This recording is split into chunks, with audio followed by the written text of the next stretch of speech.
responsable de crear llocs de treball amb el suport, lògicament, de les administracions.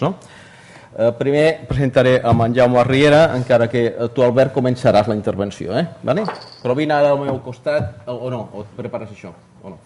Doncs primer en Jaume Riera. En Jaume Riera és economista. Jo el vaig conèixer amb en Jaume l'any 90, quan administrava el balneari del Vall de Boí, els dos balnearis que hi ha al Vall de Boí.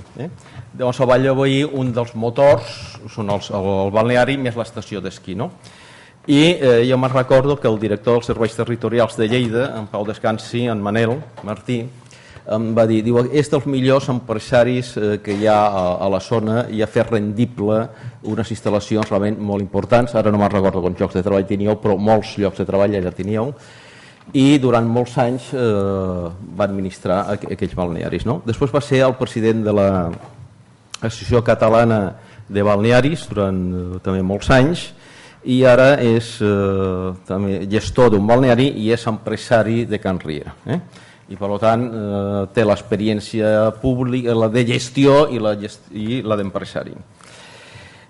I després per l'altre costat l'Albert. I a l'Albert sí que li tinc d'agrair encara molt més perquè li vaig fer parlant en plata la putada de trucar ahir a la tarda perquè la intervenció d'avui era de PIMEC. La tenia fent Jaumet Marimón, que era PIMEC, llavors no ha pogut vindre, està fora de vacances, i com que hi havia un problema que es va equivocar de mes, i llavors PIMEC envia una carta i diu, Josep, no et podem enviar ningú, i vaig trucar a la tira de gent, tots estaven de viatge, jo no sé, el sector turístic estan de viatge, allò que tu comentaves, van de viatge, un a Estrasburg, l'altre a Màlaga, l'altre a Mallorca, vull dir, es veu que els hi va bé, vull dir, jo no sé què passa, però els hi va bé, no? Per això, Albert, t'ho vull agrair molt. Doncs, qui és l'Albert? L'Albert és una empresa familiar catalana, saps d'aquelles que tu dies micro, a nivell de grup té una empresa que tenen 2.500 professionals. A més, curiosament, la paraula no és treballadors, vaig veure que li posàveu professionals. Amb una de les empreses que tenen 2.500 llocs de treball. Tenen més empreses, unes de benzineres, altres d'hotels. Per tant, entre nosaltres és un xollo com a inversor, perquè, a més, aquestes empreses funcionen realment molt bé i estan invertint. I per això t'ho vull agrair molt perquè vaig trucar ahir a la tarda, t'ho vaig demanar per favor que vinguessis i realment el tenim aquí, per això t'ho voldria agrair en cas especial perquè això és quasi posar-te la pistola a la mà. I a més és un dels empresaris que amb el sector turístic té molta incidència i amb altres sectors 3/4 del mateix. A més és emprenedor, a més també teniu com soci vostre també un dels exemples d'emprenedors de Catalunya. Jo crec que han guanyat tots els premis de la Generalitat, però molts, n'ha guanyat molts, no ho sé, però n'ha guanyat molt, no? Però fins ara el més important que ha fet és ser el padrí de la meva neta. Suposo que el més important serà quan siguis pare, que suposo que algun dia ho tindrem aviat, no? I per això t'ho vull agrair moltíssim que vinguis. Jo sí que anava amb en Jaume també, però el que passa el Jaume el vaig avisar en un mes, per tant, Jaume, tu tens avantatge per això. Llavors, Albert, aquí tens alcaldes, tens administració, tenen ganes de fer coses i tu me'ls tens de convèncer perquè et convencin per fer encara més inversions de les que estàs fent. I després tu, Jaume, tanques la sessió. Doncs Albert, endavant. Molt bé. Hola, bona tarda. Bé, primer de tot, gràcies, tot i que en poc temps, per convidar-me en aquesta jornada. Jo, tal com deia el Josep, nosaltres estem en el sector hoteler, però també és veritat que en el sector hoteler estem com a promotors i no gestionem, com deies abans, que és important que gestionin els que saben gestionar. Doncs com nosaltres creiem que no en sabíem gestionar, vam donar la gestió, vam externalitzar la gestió, amb la qual cosa poc puc aportar en aquest sentit. I crec que sí que hem preparat, i crec que va bé perquè només siguin dos transparències quant a l'empresa de serveis, que sí que som 2.500 persones.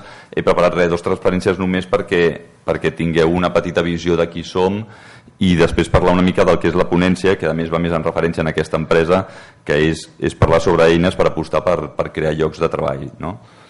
Nosaltres som una empresa de serveis, estem a nivell nacional, som de l'any 93, posa 18, tenim 19 anys d'experiència, més de 1.000 clients, unes 2.500 persones, i una característica, jo diria, molt important nostra és que el 90% de les persones que treballen a la nostra empresa són persones amb discapacitat. És el que se'n coneix com a figura de centre especial de treball. A les centres especials de treball com a mínim han de tindre el 70% de persones amb discapacitat. Nosaltres estem entre el 90 i 91%, depèn del mes, això va una mica fluctuant, i és una mica l'empresa on tenim més, evidentment, és inserció de persones en el món laboral. En quant a serveis que fem, són bastant amplis, dins de la facility, consergeria, neteja, jardineria, n'hi ha molts, aquí els podeu veure, també fem temes de consultoria i altres de subministres.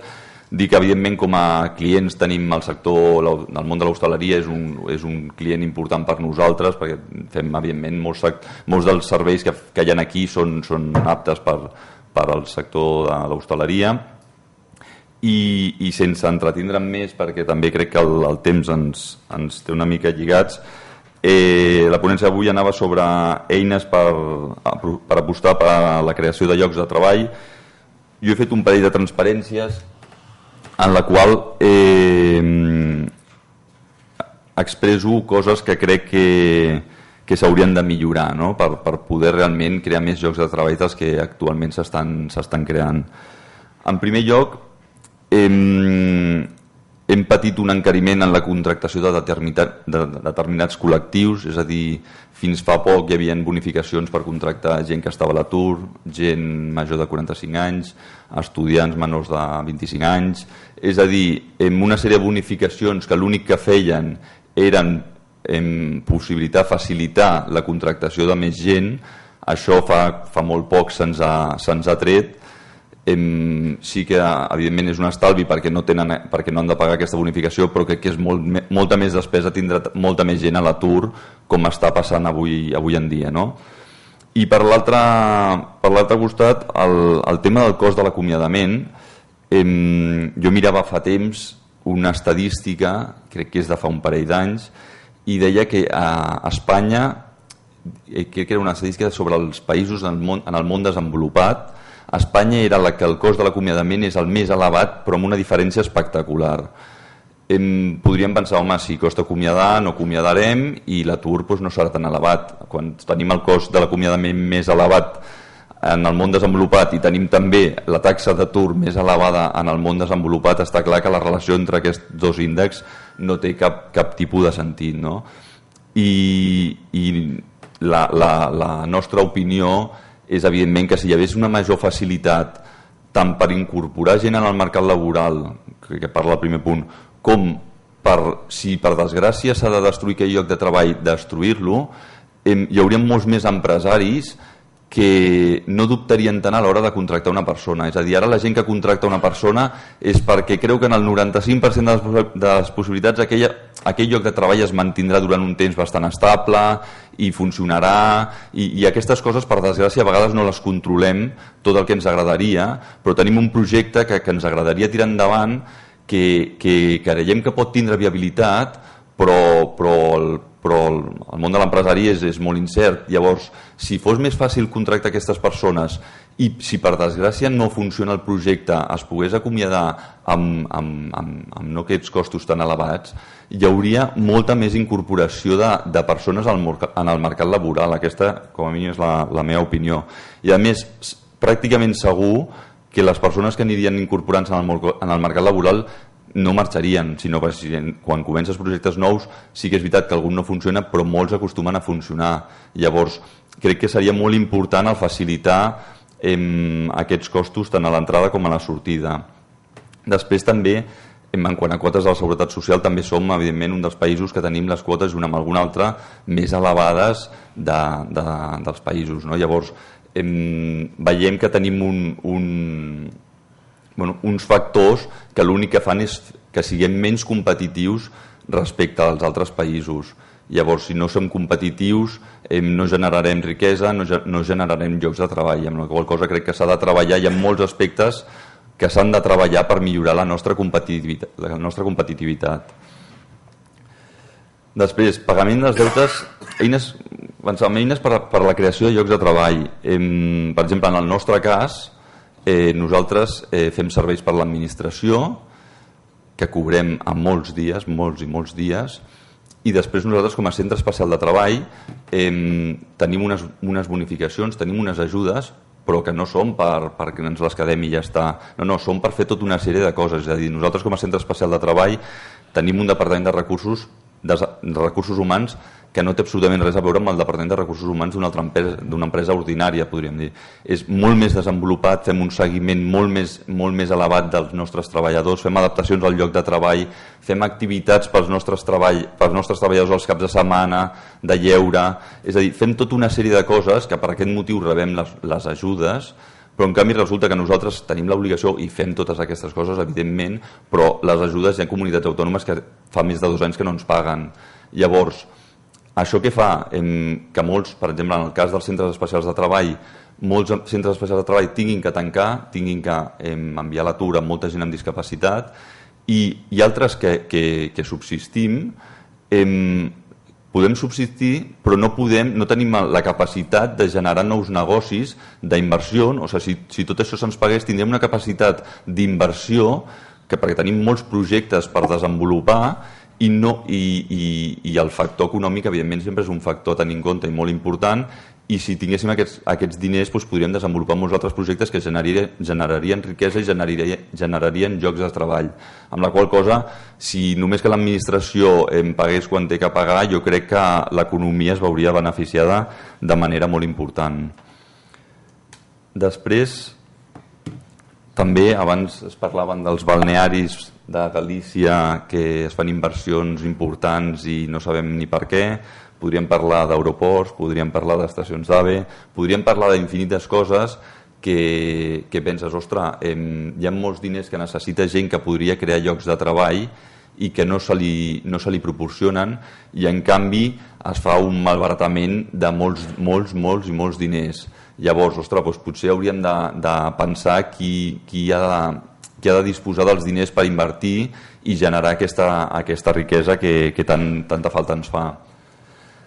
Després el finançament, no? Evidentment, un dels problemes, com deia abans, és la finançació, tant perquè es puguin generar nous projectes, nous llocs de treball.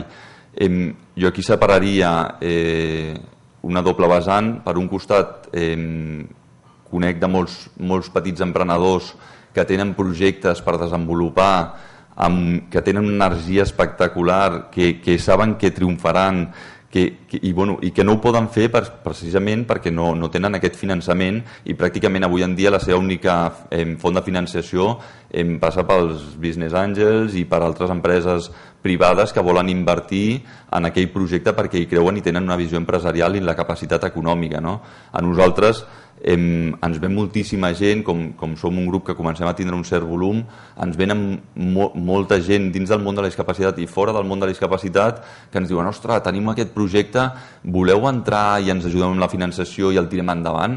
Però estem contínuament veient nous projectes per tirar endavant, és a dir, idees n'hi ha moltíssimes. El que falta és que algú els ajudi a poder-les posar, a posar-les en pràctica. Llavors és una llàstima que malgastem tota aquesta capacitat creativa que tenim, perquè la tenim, i no la posem en pràctica, que és precisament, després ens queixem que no tenim llocs de treball, i aquest és un dels problemes. Després, una mica també la incertesa, jo crec que estem en un país en el que tenim una incertesa jurídica molt elevada, que hi ha lleis que es modifiquen molt ràpidament, que els projectes importants necessiten d'una estabilitat, d'una tranquil·litat. No pot ser que... va passar allò de les renovables, però com allò de les renovables hi ha molts casos de grans empreses que volen invertir però necessiten una certa tranquil·litat, i aquesta tranquil·litat jo crec que aquí em costa una mica de trobar. I després el fet de les 17 comunitats autònomes, nosaltres que tenim implantació a nivell nacional, ostres, hi ha coses que funcionen molt diferent a una comunitat de l'altra. Llavors, per una empresa que està només a una comunitat no hi ha problema, però quan vols en altres comunitats, ostres, el desgast que suposa tindre que tot fer-ho diferent o moltes coses gestionar-les diferents en una comunitat i a l'altra, doncs la veritat és que no afavoreix a la creació de noves empreses i de llocs de treball. Després, traves administratives en la creació d'empreses. També és un país que per desgràcia, crear una empresa és laboriós, costa molt més, necessites molt més de temps per crear-la que en molts altres països, i a més la burocràcia, una mica també que anava relacionat amb el tema abans, que tenim una burocràcia que en molts altres països no tenen, i que el fet de generar noves empreses i nous llocs de treball sigui molt, molt més fàcil que en aquí, no?